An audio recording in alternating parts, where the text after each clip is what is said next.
영원히 산다는 복된 소식 들으려고 오늘도 지친 기다림에 목이 탄다. 밤에 조용히 예수님을 찾아온 니고데모. 산헤드린의 공회원 해박한 지식 그 부유함도 만족을 줄 수 없었기에 하늘에 대해서 물어본다. 아무도 알려줄 수 없는 비밀, 하늘에서 내려온 인자 외에는 무덤을 향해 하염없이 달려가는 인생에게 영생의 길을 말해줄 자가 없다. 하나님이 세상을 이처럼 사랑하사 독생자를 주셨으니 그를 믿고 영접하는 자만이 영생을 선물로 받는다. 정례에 깨닫지 못해 힘없이 돌아갔습니다. 되돌아 십자가 밑에까지 따라온 참된 제자 니고데모, 가자 친구여, 우리도 그와 함께 살아가자꾸나. 하나님 아버지, 영생의 진리의 말씀으로 우리를 깨우치며 우리의 인생의 길을 지도하시는 하나님, 주님의 말씀이 우리 앞에 분명히 있음에도 불구하고 저희들은 그 말씀을 지킬 수 없는 육성에 속한 인간들입니다.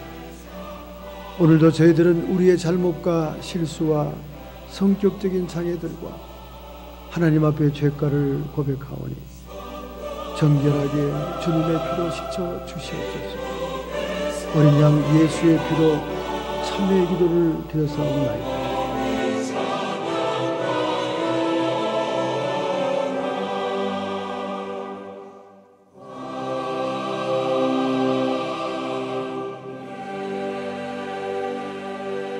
하나님의 말씀, 먼저 구약성경, 그 다음 신약성경을 읽겠습니다. 구약성경 3페이지입니다. 창세기 3장 1절부터 7절을 먼저 봉독하고 신약의 누가복음으로 가겠습니다. 창세기 3장입니다. 페이지 3페이지 1절부터 7절 다 같이 통독으로 합독을 하겠습니다. 여호와 하나님의 지으신 들짐승 중에 뱀이 가장 강교하더라. 뱀이 여자에게 물어 가로되 하나님이 참으로 너희더러 동산 모든 나무 실과를 먹지 말라 하시더냐. 여자가 뱀에게 말하되 동산 나무의 실과를 우리가 먹을 수 있으나 동산 중앙에 있는 나무의 실과는 하나님의 말씀에 너희는 먹지도 말고 만지지도 말라 너희가 죽을까 하노라 하셨느니라. 뱀이 여자에게 이르되 너희가 결코 죽지 아니하리라. 너희가 그것을 먹는 날에는 너희 눈이 밝아 하나님과 같이 되어 선악을 알 줄을 하나님이 아심이니라. 여자가 그 나무를 본즉 먹음직도 하고 보암직도 하고 지혜롭게 할 만큼 탐스럽기로 한지라. 여자가 그 실과를 따먹고 자기와 함께한 남편에게도 주매 그도 먹은지라.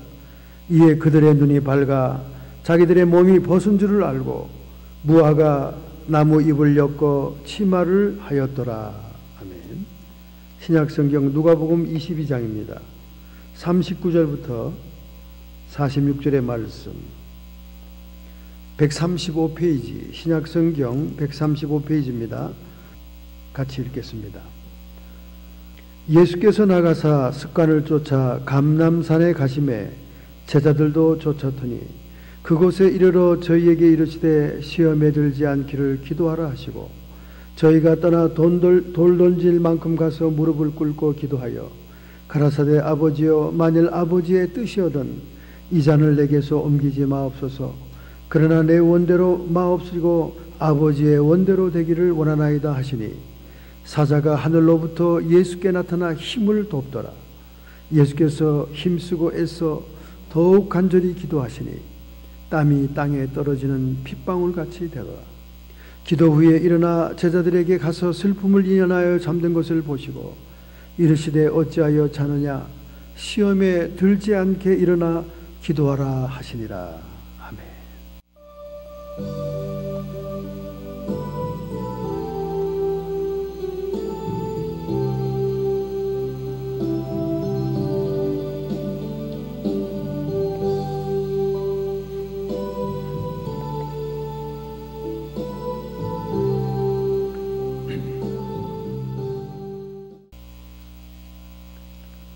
정신과 의사들이 정신병동에서 치료가 다 끝난 환자들을 집으로 귀가 조치하기 전에 마지막 테스트하는 방법을 발견했습니다.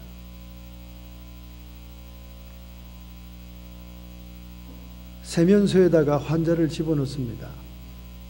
그리고 홍건히 물이 젖어 있는 바닥을 닦으라고 걸레를 몇 장 줍니다. 그럼 환자들이 그 세면소에 들어가서 이제 물을 닦기 시작하는 거예요.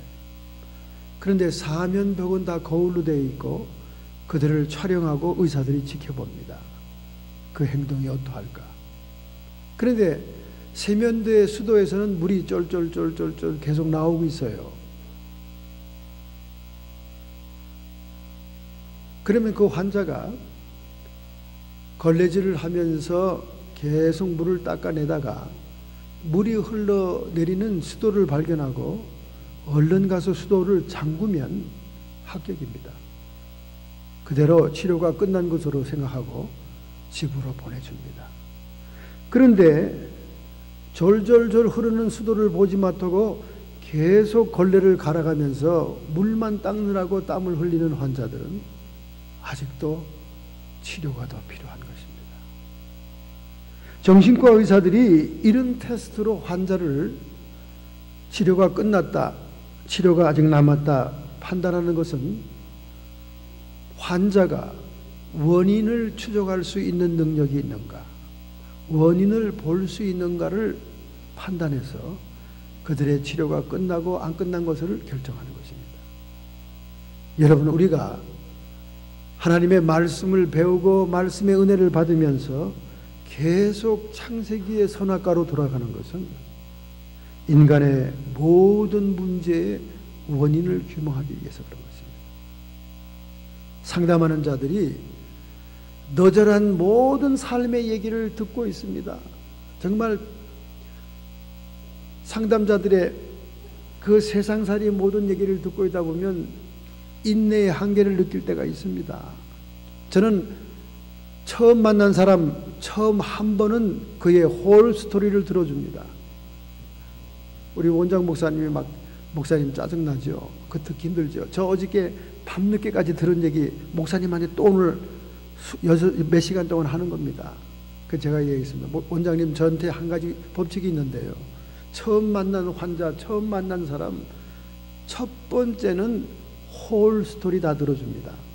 근데 두 번째부터는 제가 커트를 하고 절제를 시키죠. 처음엔 다 들어줘요. 왜 들어주느냐? 그 사람의 문제의 루트 코스를 추적하기 위해서 그래요. 이 사람이 이와 같은 상태에 있는, 이와 같은 문제에 있는 근본 원인이 무엇일까? 그것을 추적하기 위해서 하는 겁니다. 질병 걸린 사람들은 여러 가지 원인으로 질병이 옵니다. 자신이 직장생활하고 노동생활하는 것이 너무나 자기 몸에 지날 때, 육체가 감당이 안 되는 한계가 왔을 때 육체의 피곤으로 병이 오기도 합니다. 그렇게 온 병인지, 또는 집안의 청소나 몸 단정이나 이 모든 것에서 위생적인 문제로 온 병인지, 그 원인을 추적하기 위해서 그들과 대화를 합니다. 또는 그 병이 배후의 악한 영들의 배후의 세력에 의해서 온 것인지, 아니면 대인관계, 인간관계가 파괴되고 친척, 일가 친척, 시어머니, 고부 간의 갈등이고 장서 간의 갈등에서 오는 그런 질병인지, 모든 나타난 현상에 대한 원인을 규명하는 것은 그 문제를 철저하게 해결하는 중요한 단서가 되는 것입니다. 오늘 우리가 다시 너무나 잘 알고 있는 선악과의 문제, 뱀이 하와를 미혹한 문제, 이런 본문을 채택하고 또 예수님이 감람산 겟세마네 동산에서 땀방울이 핏방울이 되도록 간절히 기도하는 가운데, 아버지여, 할 수만 있으면 이 잔을 내게서 옮겨 주십시오.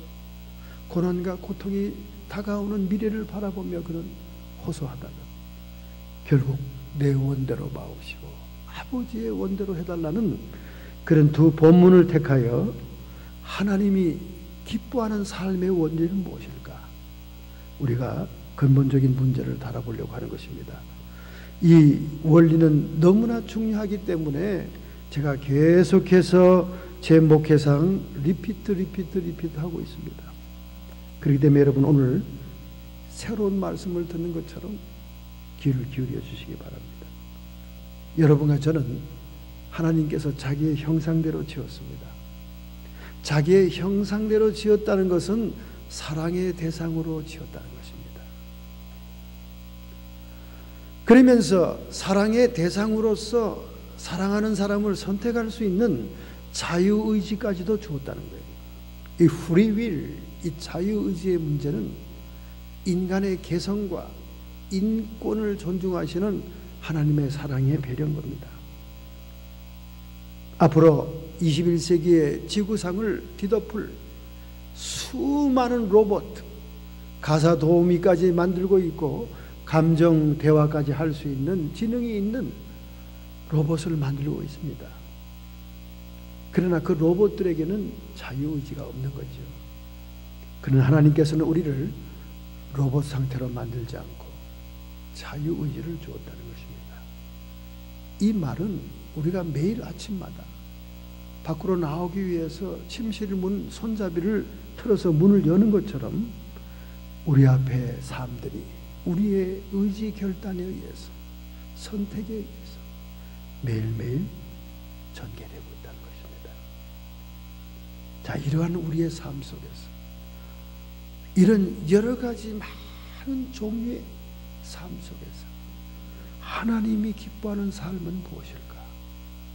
하나님이 기뻐하는 삶을 살다간 아담의 7대손 에녹은 얼마나 하나님이 그를 받으시고 기뻐했던지 죽음을 보지 않고 승천하지 않았습니까? 물론 이것은 장차 예수님이 재림하실 때 만백성 만성도들이 주님을 영접하기 위해 공중으로 휴거하는 모습의 모형이 되었습니다마는 에녹은 65년 동안은 자연인으로서 살다가 그 후에 300년은 하나님을 기뻐하는 삶, 하나님과 동행하는 삶을 살다가 하늘나라로 죽음을 보지 않고 승천을 한 인물입니다. 그러면 성경에 그런 인물이 쓰여 있다면 오늘 우리도 그와 같은 삶을 살 수 있다는 거예요. 에녹은 어떻게 그렇게 살았습니까? 그는 65세에 무투셀라라는 자식을 낳았다고 제가 여러 번 소개했습니다. 무두셀라. 그분은 969세에 인간 최장수의 기록 기네스북에도 오를 수 있는 그런 사람이었습니다. 그의 긴 수명, 그것은 무엇을 의미하느냐? 무투셀라란 말은, 무투는 죽을 때란 말입니다. 즉 무두셀라라고 하는 65세에 난 에녹의 자식이 죽을 때 셀라, 하나님이 심판을 보낼 것이다. 그리고 969년이 지나간 거예요. 그 후에 무두셀라가 죽을 때 노아의 홍수 심판이 떨어집니다. 이것은 하나님께서 에녹에게 인류의 종말에 대한 예언을 주신 거예요. 노아 홍수 심판에 대한 예언자의 삶을 살도록 그에게 계시한 겁니다. 유다서 1장 14절에부터 15절에 보면 그는 단순히 노아의 홍수의 심판만 예언한 것이 아니라 먼 훗날 이 세대의 말세 마지막에 인류의 종말, 지구의 종말이 있는 것도 함께 예언하는 300년 동안 예언자의 인생을 살다 갑니다. 바로 그러한 삶이 하나님을 기쁘시게 한 그의 삶이었어요. 그래서 그는 하나님의 부르심을 받아 들림을 받는 것입니다. 자, 그러면 우리는 이 에녹처럼 하나님을 과연 기쁘게 할 수 있는 삶을 살 수 있을까? 이런 삶은 어떤 삶일까? 창세기 3장 6절을 보겠습니다. 창세기 3장 6절. 여자가 그 나무를 본즉 먹음직도 하고 보암직도 하고 지혜롭게 할 만큼 탐스러운지라 한 나무인지라 여자가 그 실과를 따먹고 자기와 함께한 남편에게도 주매 그도 먹은지라. 선악과 사건이지요. 하나님이 말씀을 통해 먹지 말라고 명령한 나무입니다. 금단의 열매를 뱀으로, 교활한 뱀으로 왔던 사탄에 의해서 미혹을 당하는 거지요. 오늘 본문 3장 1절이죠. 여호와 하나님이 지으신 들짐승 중에 뱀이 가장 간교하더라. 뱀이 여자에게 물어가로되 하나님이 참으로 너희들로 동산 모든 나무 실과를 먹지 말라 하시더냐. 이 뱀이 얼마나 교활합니까? 하나님이 금지한 나무는 선악과뿐입니다. 보기에 좋고 먹기에 좋은 모든 나무를 아담과 하와에게 주었어요. 근데 뱀이 여자에게 질문할 때는 과장되게 질문하는 겁니다.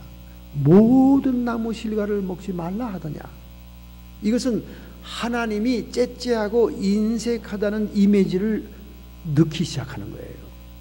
여러분, 일단 뱀이 역사하게 되면 하나님마저도 품위를 손상시키는 겁니다.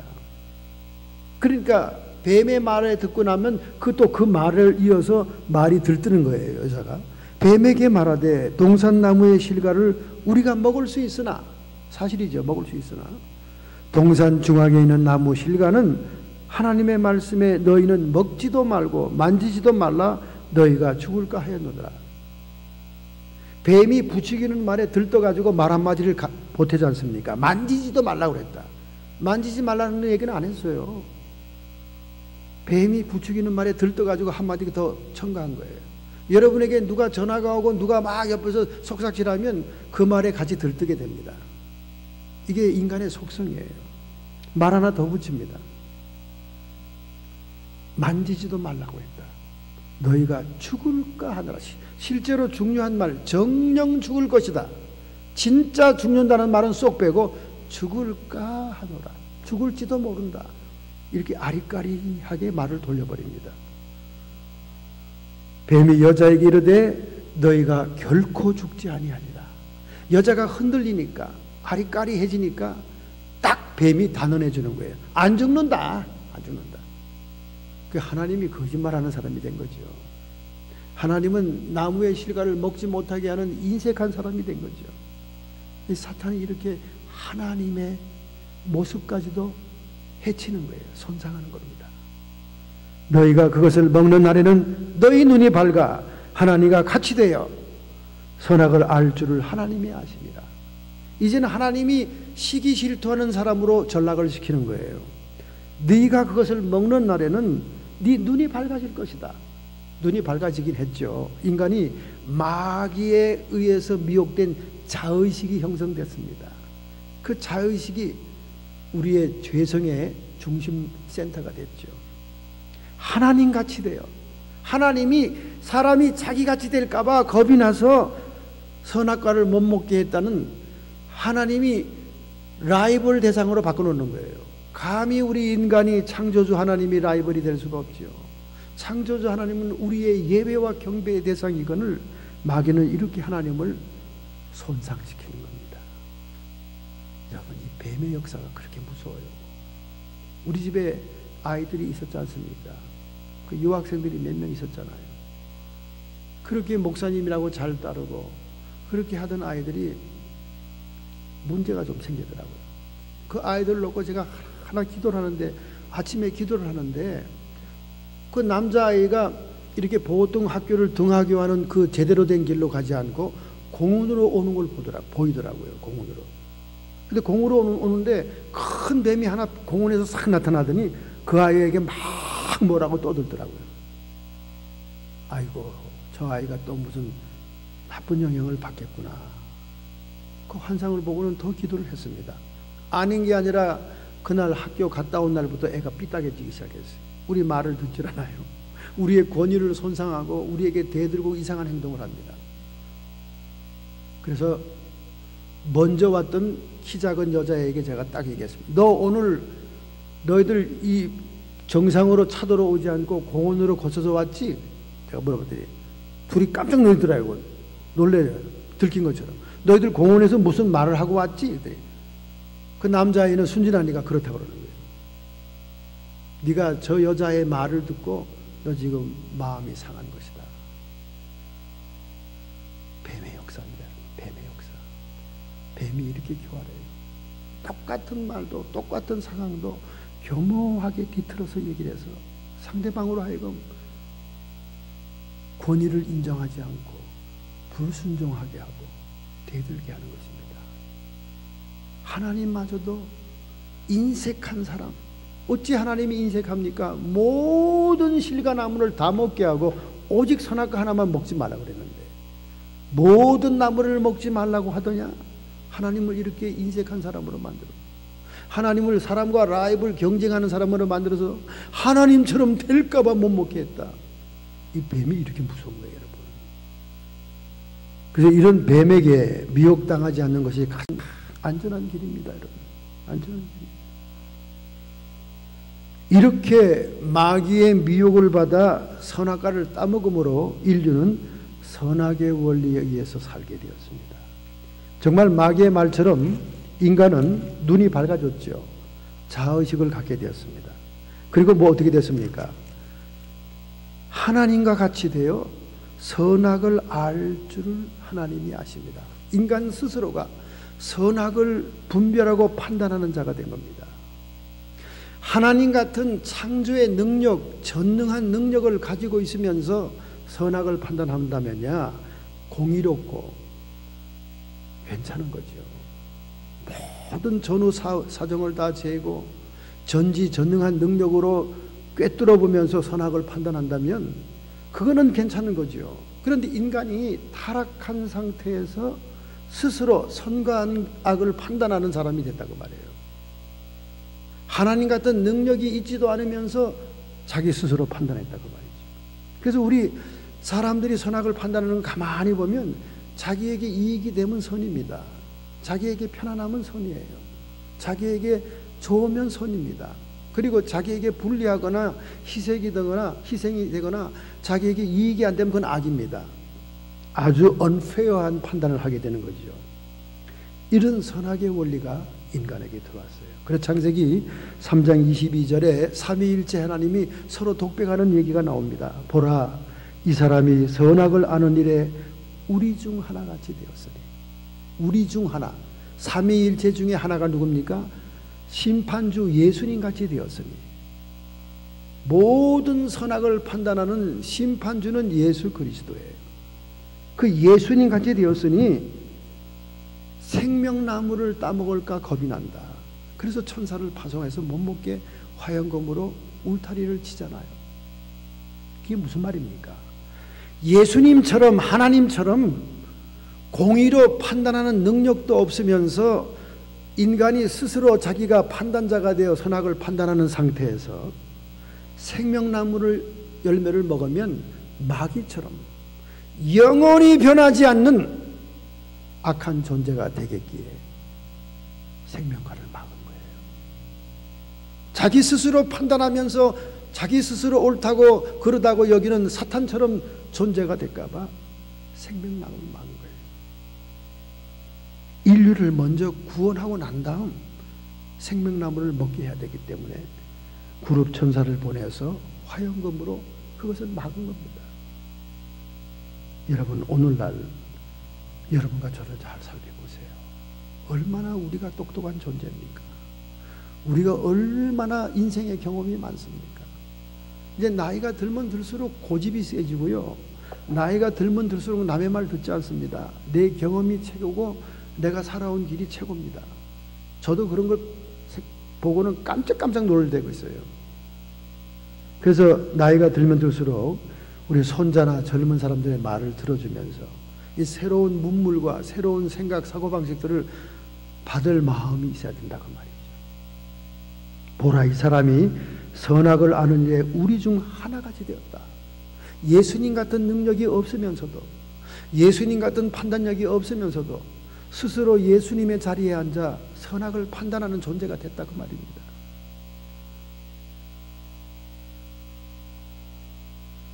제가 한 번은 어떤 청년을 위해서 중보기도 하고 있었는데 이 청년에 대해서 주님의 그 사랑은 차고 넘칩니다. 이 청년에 대해서 기도하면 하나님은 왜 그렇게 그를 사랑하는지 저도 깜짝깜짝 놀라요. 목사로서 어떤 때는 부럽기도 합니다. 굉장히 그 청년을 사랑합니다. 그래서 기도 응답이 빨라요. 그래서 제가 한날은 너무 부럽기도 해서, 하나님, 도대체 주님은 왜 이 청년을 이렇게 사랑하시지요? 제가 물어봤어요. 저도 좀 하나님 사랑 받고 싶어서. 그랬더니 주님이 뭐라고 이렇게 얘기해요. 넌 다윗도 모르느냐? 아니, 다윗이 왜요? 다윗은 내 마음에 합한 자니라. 아니, 다윗이 마음에 왜 합해요, 주님? 그는 매사에 일일이 나에게 묻기를 좋아한다. 여러분과 제가 하나님을 기쁘시게 하고 하나님의 사랑에 받는 비결을 배워야 됩니다. 하나님의 물어보면 좋아합니다. 여러분, 오늘날 교회 안에 왜 분쟁이 일어나요? 왜 싸움이 일어납니까? 어떤 중요한 의사를 결정할 때 참여하지 못했다고 사람들이 반발하는 거예요. 그러니까 될 수 있으면 다 모여서 이렇게 함께 의견을 나누는 것이 교회 일을 해나가는 데는 좋은 일입니다. 왜 일가 친척들, 왜 사람들 모이면 싸우고 대거리로 야단칩니까? 잔치 그때 싸우고 초상 그때 싸우고. 아니, 친척들이 왜 모이면 왜 그렇게 싸울까요? 이유가 있죠. 한국은 가부장제도, 아버지와 장남으로 연결되는 제도라 장남이 모든 걸 다 결정해 버리는 거예요. 그럼 동생들은 소외감을 느끼는 거예요. 아니, 형님, 이렇게 중요한 문제는 온 가족의 의사를 좀 물어봐야 되는 거 아닙니까? 우리가 언제까지나 어린아이들이에요. 머리가 다 큰 성인들인데 우리 의사를 좀 물어보고 결정하셔야지. 이런 일로 싸우는 거예요. 저도 참 섭섭한 일이 많았어요. 형님이 전화로 한 통화로 해서, 야, 이번에 이런 일이 있다. 어떻게 할래? 너는 어떻게 생각하니? 이렇게 물어주면 얼마나 감사해요. 어느 날 보면 모든 일이 다 결정돼 가지고 일방적인 통보로 편지를 따고 옵니다. 돈은 얼마 내고 뭘 어떻게 해라. 그 이번 추도식은 어디서 결정되고 어디서 모인다. 이야, 참 섭섭합니다. 그리고 그런데 참여하고 싶지 않더라고요. 왜 그렇습니까, 여러분? 의사 결정 과정에서 소외됐기 때문에. 그런데 이런 성품이 하나님께 있더라니까. 하나님도 소외되면 싫어해요. 다윗이 전쟁에 나가거나 무슨 일이 생길 때마다 선지자를 통해, 제사장을 통해, 자신의 기도를 통해 하나님의 의사를 묻는 거예요. 하나님, 제가 이번에 전쟁에 나가야 됩니까? 나가라. 내가 내 적들을 내 손에 붙이리라. 이런 응답을 받아야 전쟁을 한다니까요. 아하, 하나님은 마마보이를 좋아하네. 하나님이 마마보이를 좋아하는 게 아니라 잠언서의 말처럼 3장 6절의 말처럼 하나님은 범사에 자신을 인정하는 사람을 좋아합니다. 할렐루야. 왜 그런 줄 알아요? 창세기의 원인이 있는 거예요. 우리가 교만해서 모든 판단과 결정을 내가 다 해버린다, 그 말이야. 마귀의 미혹을 받은 원죄의 속성입니다. 이게 선악을 내가 구분하는 거예요. 하나님이 끼어들 틈이 없고 끼어주지도 않아. 내가 어련히 알아서 경험이 많은데 잘 결정할까 봐 그러세요. 그런데 이사야 55장에 뭐라 그럽니까? 하늘과 땅이 다른 것처럼 하나님의 길과 나의 길이 다르다. 너의 길이 다르다. 하나님의 생각과 너의 생각이 다르다. 우리는 당연히 내 경험상, 내 이성의 판단상, 내 의지의 선택상 하나님도 그렇게 생각하겠지. 막연하게 그렇게 생각하면 안 된다는 거예요. 우리가 일일이 주님께 물어보기를 시작하면 많은 것을 깨닫게 되고 많은 진리를 해결하게 됩니다. 범사에 하나님을 인정해라. 그리하면 너희의 길을 지도하시리라. 할렐루야. 영국의 유명한 작가 케플러가 쓴 책 성자와의 여행을 제가 지난 금요일날 소개하지 않았습니까? 성자의 여행에 보니까 성경의 위대한 인물이나 교회사에 나타난 하나님의 사람들, 그 사람들의 특징이 별게 아니더라는 거예요. 공통점이 뭐냐? 매사에 범사에 하나님을 인정하는 거예요. 하나님을 개입시키는 겁니다. 그래서 모든 생활을 하나님과 연관을 지으니까 하나님이 그들을 지도하고 인도하는 거예요. 그게 성령의 인도함을 받는 영성의 삶이라는 거예요. 저도 때때로 하나님의 말씀을 준비하거나 주의 성경 말씀을 읽다가 묵상하다가 맥히는 부분이 있을 때 하나님께 간곡히 질문합니다. 하나님, 이 말씀의 뜻이 무엇입니까? 이 성경이 말하는 진의가 뭡니까? 몇 번 물어보면 답이 와요. 몇 번 물어보면 아주 제가 생각지도 못했던 답이고 주석서에서도 찾아볼 수 없는 답이 툭 떨어질 때 펄쩍펄쩍 뜁니다. 좋아서. 이렇게 하나님은 기다리고 계시는데 사람들은 내가 다 알아서 한다고, 내가 선악을 다 판단한다고 하나님 자리에 앉아 있는 거예요. 그것이 마귀가 우리를 미혹해서 교만한 자리에 앉힌 거예요. 여러분, 이제 막 2살짜리 걷기 시작하는 아이들 걸을 때 도와주려고 그러면 손으로 치잖아요. 돕지 말라고. 그리고 또 막 밥 먹을 때 숟갈로 입에다 넣어주면 자기가 먹겠다고 숟갈을 자기가 막 밥을 흘리면서 자기가 먹잖아요. 아이들이 성장할 때 스스로 그렇게 해야 행동과 이런 것이 다 익숙해지고 자라나게 되지요. 그게 그때는 필요한 시기입니다만은 그 어린아이들이 어른을 탁 치면서 자기를 한다 그러는 그 태도를 볼 때 여러분 어떤 생각이 듭니까? 아이고, 이마에 피도 안 마른 것이 어디다 대고 이게 속으로 그렇게 생각이 되잖아요. 바로 우리가 우리의 삶을 스스로 선악을 판단하면서 의지의 결단을 내리는 걸 볼 때 주님이 그렇게 혀를 차는 겁니다. 나한테 그냥 물어보지, 저렇게 하다가 자처지고 넘어지고 하면서 그렇게 고난을 당하는가. 결혼 문제도 그렇잖아요. 우리가 하나님께 기도해보고 하나님이 아니다 그러면 아니면 되는데 아닌지 긴지도 물어보지 못하고 내가 보니 어쩐지 마음에 들어 그래가지고 했더니 이거는 뭐 죽을 고생이야. 하나님께 안 물어봐서 그래요. 우리가 무릎을 꿇고 하나님께 물어봐야 됩니다. 선악의 원리로 산다는 것은 모든 것을 하나님의 개입을 차단하고 자기 스스로 판단하는 거예요. 이건 선이고 이건 악이고 이건 옳고 저건 그르고 이건 내 경험에 비춰 이건 틀림없고 이건 맞고, 결국 죄와 사망의 법, 사탄의 법이 우리를 지배하는 거예요. 거기는 사망만이 우리를 끌고 가는 겁니다.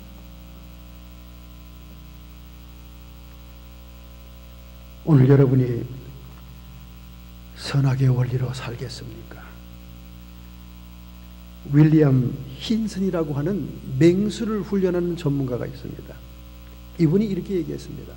사람과 호랑이, 맹수를 길들이는 조련사들이 스툴 체어를 가지고 맹수를 길들인다는 거예요. 스툴 체어가 뭐냐면 여러분, 등받이가 없는 다리 4개만 있는 동그란 의자 있잖아요. 그게 스툴 체어라고 합니다. 사자와 호랑이를 훈련시키는 조련사들이 그 스툴 체어를 들고 호랑이와 사자를 훈련을 시킨다는 거예요. 윌리엄 힌스는 왜 사람들이 그렇게 하는 줄 아느냐? 그렇게 하면 맹수를 훈련시킬 수가 있다는 거예요. 왜 그런지 아십니까? 그냥 맨몸으로 들어가거나 단순한 물건을 가지고 호랑이나 사자를 조련시키려고 하면 그들의 눈이 조련사에게 집중이 되고 단순한 물건에 집중이 되면 맹렬하게 달려들어서 괴롭힌다는 거예요. 그런데 이 스툴 체어는 다리가 4개잖아요. 다리가 우선 많으니까 이 사자와 맹수의 눈이 헷갈린다는 거예요. 막 다리로 가고 막 다리를 봤다가 한 다리 봤다, 2다리 봤다, 3다리 봤다, 4다리 봤다, 조련사의 얼굴을 봤다, 조련사의 손을 봤다. 신경이 흩어진다는 겁니다. 이게 신경 마취작용을 한다는 거예요. 이 신경 마취작용은 신경작용의 분사현상으로서 맹수들을 무기력하게 만든답니다. 힘이 쪽 빠지게 만든다. 바로 이 원리가 사탄이 쓴 원리예요. 동산 중앙에 있는 선악과 그냥 주목하지 않고 주의하지 않으면 그냥 하나님의 말씀을 순종할 수 있습니다. 별스러운 나무가 아니라고 생각이 되기 때문에. 그런데 간교한 뱀의 모양으로 온 마귀는 그 선악과 나무에만 집착하게 하고 집중을 시킨 겁니다. 그게 사탄의 전략이에요. 오늘 여러분과 저를 괴롭히고 선악의 원리로 살게 하는 사탄의 전략이 뭔지 아세요? 여러분이 어떤 하나에게 그냥 집착하도록 만드는 거예요. 어느 하나에게 빠지도록 만드는 겁니다. 많은 종류의 사람을 대해봅니다. 어떤 사람은 도박 중독이에요. 지난주에 만난 분도 20대부터 여자분인데 술, 담배를 다 하면서 도박에 중독이 된 사람. 지금 40 후반이 됐는데도 도박장을 못 떠납니다. 그리고 온몸에 병이 왔는데도, 아스마가 와서 에머전시에 가는데도 도박장을 못 떠나요. 그 아스마의 원인이 뭡니까? 도박장의 자욱한 담배 연기. 왜 그랬을까요? 마귀가 그를 도박에 집요하게 집착하게 하는 거예요. 어떤 사람은 이성에게 집착하게 합니다. 어떤 사람은 자기 명예, 감투에 집중하게 합니다. 그냥 나이가 들면 한인회 회장이나 뭐 임원 하겠다고 감투를 쓰겠다고 그냥 패를 갈라가면서, 회의를 갈라가면서도 야단 법석이잖아. 마귀가 집중시키는 거예요. 막 그래가지고 신경을 무기력하게 만들어서 거기에 빠지도록 한 것이 바로, 여자가 그 나무를 본즉 먹음직도 하고 보암직도 하고 지혜롭게 할 만큼 탐스러운지라. 자꾸 거기다 포커스를 주니까 그것이 아니면 아니라고 생각이 되는 거예요. 그러니까 이 젊은 나이에 이성을 만나면 말이죠, 아무리 부모들이 반대해도 그 여자가 아니면 자기는 평생을 못 살 것 같은 생각이 드는 거예요. 그래서 막 부모 반대도 무릅쓰고 뛰어나가 결혼했다가 불행한 가정들이 많잖아요. 여러분, 선과 악의 원리는 하나님이 기뻐하지 않습니다. 오늘 여러분과 저의 판단은 지극히 불안정하고 공의롭지 못합니다. 우리는 뒤에 눈이 없어요. 그래서 입체적으로 4차원적으로 판단할 수 있는 그런 능력이 없습니다. 능력이 없어요. 얘기가 길어집니다만은, 절간으로 향하는 산길에 어떤 여자가 누워 있는데 그 위에 젊은 중이 엎드려져 있는 거예요. 그러니까 주지스님이 출타고 왔다가 막 소리를 지른 거예요. 내 이놈 당장 내 방으로 찾아오라고. 어디서 벌건 대낮에 아녀자를 겁탈하고 있냐고 막 소리를 지른 거예요. 당장 이 절간을 떠나라고 막. 그랬더니 이 젊은 중이 사정을 얘기합니다. 도사님이 오시다가 먼 발치에서 제가 여자에게 엎어져 있는 걸 봤겠지만 저는 인공호흡을 하고 있었습니다. 아니, 그 여자가 왜 인공호흡이 필요한데?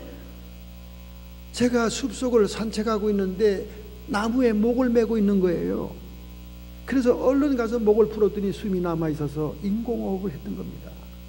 그 순간 도사님이 지나가다 나를 본 거예요. 여러분, 사람의 속사정을 따져보면 이렇다니까요. 근데 겉모양으로 봐가지고는 연팡 벌건 대낮에 아내자를 겁탈하는 모습이죠. 우리 인간이 본다는 것이 보는 게 아닙니다. 이게 4차원적으로, 영적으로, 입체적으로 모든 입장을 이해하면서 봐야 판단의 자료가 되는데, 여러분과 저의 판단의 자료는 너무나 쉬우신 거예요. 선악의 원리는 하나님이 기뻐하지 않습니다. 그럼 하나님이 기뻐하는 삶의 원리는 무엇입니까? 누가복음 22장 42절에 나옵니다. 누가복음 22장 42절. 가라사대 아버지여, 만일 아버지의 뜻이거든 이 잔을 내게서 옮기옵소서. 그러나 내 원대로 마옵시고 아버지의 원대로 되기를 원합니다. 에덴 동산, 에덴의 뜻은 기쁨의 동산입니다. 하나님과 교제가 있고 하나님과 대화가 있을 때는 기쁨이 있었어요. 그러나 그들이 선악과를 따먹음으로 에덴의 동쪽으로 추방을 당합니다. 낙원에서 쫓겨나죠. 낙원에서 쫓겨난 우리 인간을 예수님이 대속하기 위해서 똑같은 비슷한 동산, 겟세마네 동산으로 갑니다. 다른 복음, 요한복음이나 다른 복음서, 마가복음에는 겟세마네로 나오죠. 근데 여기는 감람산으로 나옵니다. 겟세마네 동산이 감람산 안에 있는 거예요. 감람산이란 큰 산 안에 겟세마네 동산이 있습니다. 이 감람산은 이름 그대로 감람류를 짜는 데예요. 올리브 나무가 많은 데입니다. 그래서 겟세마네 동산에 가면 그 동산에는 올리브유를 짜는 기름틀 있어요. 그래서 겟세마네는 기름틀 동산이라는 뜻입니다. 에덴 동산에서 실패한 첫 번째 아담, 인류의 시조에 의지의, 자유의지의 잘못된 선택의 죄를 대속하기 위해서 예수님은 겟세마네, 기름틀 동산이라는 짠다는, 기름을 짠다는 그런 의미의 동산에 들어가서 그가 하나님께 기도하다가 하나님이 보여주시는 십자가의 극형과 그리고 희생제물로 고통당할 것을 바라보고 할 수만 있으면 이 잔을 옮겨달라고 하다가 그러나 내 뜻대로 마옵시고 내 원대로 마옵시고 아버지의 뜻대로 하옵소서, 그렇게 얘기하는 겁니다. 이 말은 아담이 하와가 실패했던 첫 번째 자유의지의 선택을 대속하기 위해서 예수님은 자기의 의지를 하나님의 뜻으로 변화시키는 그런 모습을 보여줍니다. 그것이 얼마나 힘들었던지 땀방울이 핏방울이 되었어요. 땀방울이 핏방울이 된다는 것은 이 성경을 기록한 누가 의사입니다. 의사의 눈이니까 이것을 기록한 거예요. 땀방울이 핏방울이 된다는 것은 인간이 극한 상황에 도달했을 때 땅구멍에서 모세혈관이 터져서 피가 나오는 것입니다. 이런 경우는 어떤 경우인지 아세요? 등산객들이, 하이킹하는 등산객들이 조난을 당해서 이 암반에 매달려서 힘을 쓸 때 모세혈관이 파열되고 땅구멍으로 피가 나오는 겁니다.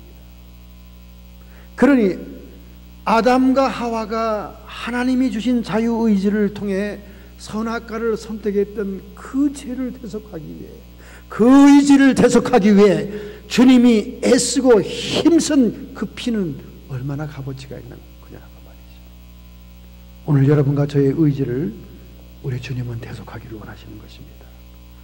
우리의 의지를 내 자의대로, 내 뜻대로, 내 원대로, 내 선악의 판단대로 쓰는 것이 아니라 아버지가 원하시는 대로 선택하기를 기도해야 된다는 겁니다. 이것이 생명의 원리예요. 할렐루야. 이것을 통과하면 생명나무를, 열매를 먹을 수 있습니다. 요한계시록 22장 1, 2절에 생명시내가 하나님 보좌로부터 흐르는데 그 강가에 생명과 열매가 쫙 열리는 모습을 보여줍니다. 이 예수님의 대속의 피를,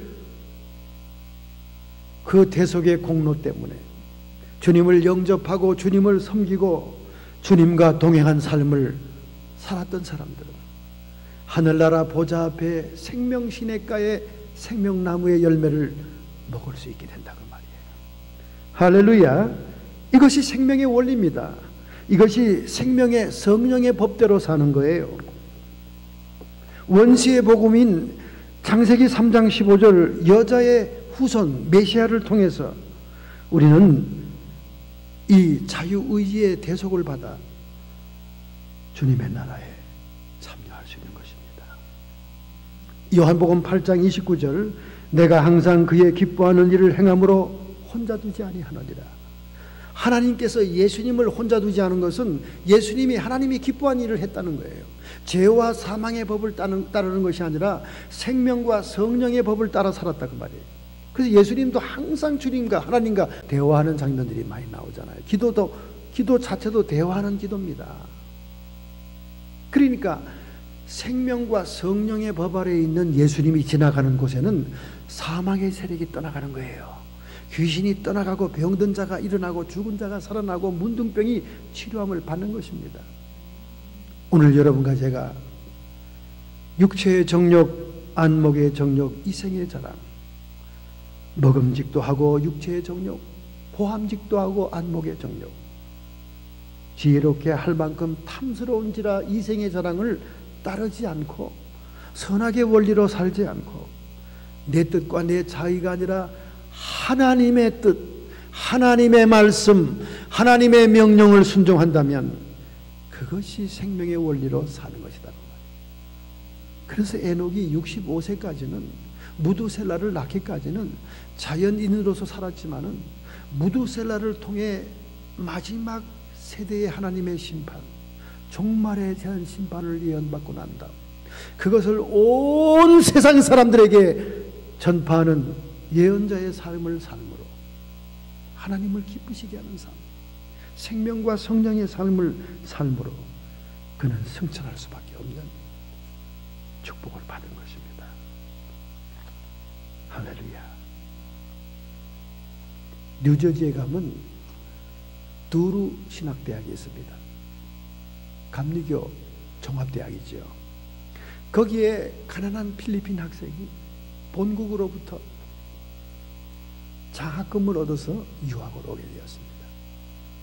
유학을 와서 첫날 기숙사에 들어갔는데, 여러분 뉴저지 날씨가 우리 한국 날씨랑 비슷해요. 우중충한 데다가 비가 주룩주룩 창바비가 처럼 내리는 거예요. 그러니 고향 떠난 이 필리핀 학생이 얼마나 향수병에 마음이 쓸쓸했겠습니까? 주일날 아침인데도 기숙사가 텅텅 빕니다. 여러분 주일날 아침이면 근처에 신학생들이 다 일하러 가요. 주일날 빕니다. 저도 부산에 처음 고신대학에 그 기숙사에 있었을 때, 저는 저 북쪽에서 왔잖아요. 서울 지방에서. 그러니까 부산 그 경남 지방에 있는 사람들이 전부 다 자기 교회로 목회 실습하러 떠나죠. 주일날 되면 기숙사에 저 혼자 남아 있습니다. 그때 무슨 생각나는 줄 알아요? 온갖 옛날에 들었던 귀신 얘기가 생각나요.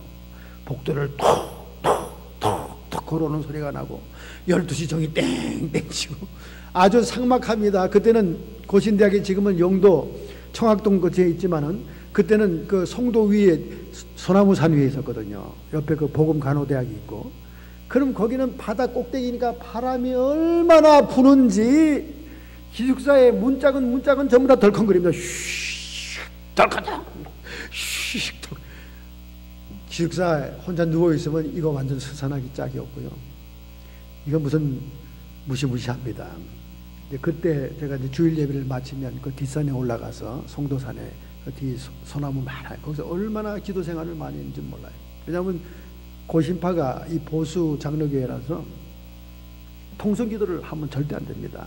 저는 뭣도 모르고 첫 번에 입학해가지고 첫 번 새벽 기도에 갔다가 통성 기도하다가 2만원 강대상 성경으로 딱 얻어맞았어요. 시끄러, 조용히 해.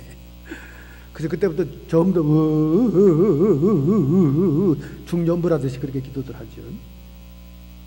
바로 그런 심정이라 내가 이해합니다. 그 필리핀 학생이 얼마나 쓸쓸했겠어. 비는 주룩주룩 오고 주일날이니까 기숙사는 텅텅 비었는데 띵동 벨소리가 들리는 거예요. 아니 누가 찾아올 사람이 있나? 나를 찾아올 사람이 없는데 문을 딱 열었더니 머리가 허연 노인네가 우산을 탁 받쳐들고 서 있는 거예요. 그리고 자기를 사랑스러운 눈, 사상스러운 눈으로 쳐다보면서 이복의 학생, 나는 이 대학의 교수인데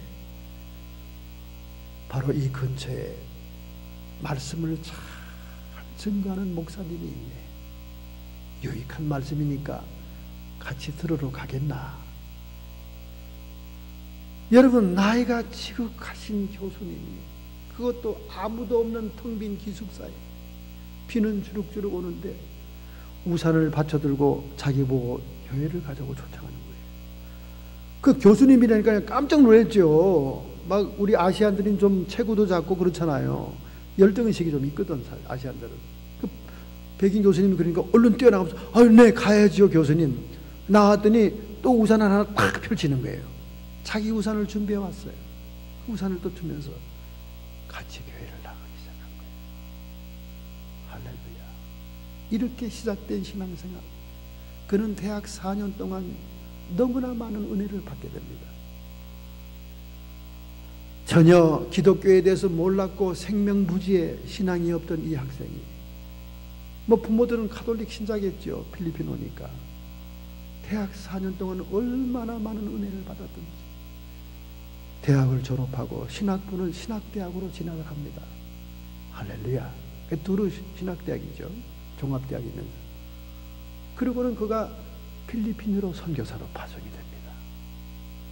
그 후에 몇 년 후에 그는 필리핀의 감리교 감독으로 취임하게 됩니다. 그 감격적인 감리교 감독이 되어 취임하는 첫 번째 설교가 제목이 이렇습니다. 우리는 2개의 우산을 가지고 있어야 된다. 할렐루야. 여러분은 몇 개의 우산을 가지고 있습니까?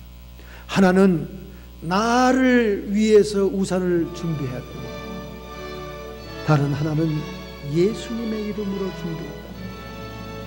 누구든 필요한 자에게 그 우산을 지어라. 나는 또 다른 그 하나의 우산 때문에 오늘 여러분에게 서서 말씀을 증거하는 감동이 되었습니다. 그래서 감격적인 눈물을 흘리는 그 노 교수님이 아무도 없는 기숙사에, 쓸쓸한 기숙사에, 처음 도착해서 너무나 마음이 착잡한 기숙사에 주일날 아침 그를 데려왔고, 예배를 마치고 난 다음 자기를 자기 집으로 초청해서 부인과 함께 따뜻한 저녁을 대접하고 있습니다. 그리고 학교 생활을 어떻게 해야 될 것을 자세히 가르쳐 주신 그 뜨거운 사랑 때문에 그는 평생을 선악의 원리로 살지 않고 생명의 원리로 살아요. 생명의 통로가 된 하나님의 종으로 왔습니다. 오늘 여러분과 제가 이렇게 주님이 기뻐하는 삶, 생명나무의 삶을 살아야 될 줄로 믿습니다. 여러분과 저는 이 땅에 태어난 목적이 무엇입니까? 하나님의 영원한 생명을 전달하는 통로의 인생이다. 이러한 인생을 살기로 결단하고 결심한다면 오늘 여러분의 가슴에 손을 얹기 바랍니다. 젊은 자의 손길이 우리와 함께 있고 주님의 따뜻한 사랑의 손길이 우리를 붙들고 있습니다. 하나님, 때때로 우리는 독립적이고 그리고 우리의 모든 경험과 우리의 지식을 통해 얼마든지 판단할 수 있다고 생각할 때가 있습니다. 그래서 범사에 하나님을 인정하지도 않고 주님께 무엇을 물어보지도 않는 교만한 인생을 살고 있습니다. 하나님, 우리의 이 약함을 용서해 주시옵시고 앞으로는 내 원하는 대로 내 욕구대로 살지 않고 하나님의 뜻을 성취하며 하나님의 뜻을 이루기 위한 순종의 삶을 살게 하여 주옵소서. 나를 위한 우산도 필요하지만 예수님의 이름으로 예비된 그 다른 우산을 통해 다른 사람들에게 영원한 생명을 전달하는 우리의 생애가 되게 주시옵소서. 결심하고 결단하는 마음으로 가슴에 손을 얹었습니다. 아프고 병든 곳에 손을 얹었습니다. 주님의 생명의 역사, 성령과 생명과 성령의 역사, 사망을 정복하는 역사가 이 시간 임하옵소서. 성도의 육체와 정신의 역사는 모든 질병의 뿌리가 뽑혀나가고 오직 치료함만 임할지어다. 우리의 마음속에 번민 복잡한 생각들, 불안 초조들이 깨어지게 해주시옵시고 하나님의 지각에 뛰어나신 평강이 우리를 주관해 주시옵소서. 악한 마귀 사탄 귀신의 세력들은 교활한 뱀처럼 끊임없이 우리를 미혹해 들어오고 우리를 집착해 하고 집념케 하고 혼미케 할 때가 많이 있습니다. 하나님, 이 모든 것을 떨쳐버릴 수 있도록 오직 주의 생명으로 충만케 해 주옵소서. 예수님의 이름으로 감사하며 축복하며 기도하옵소서.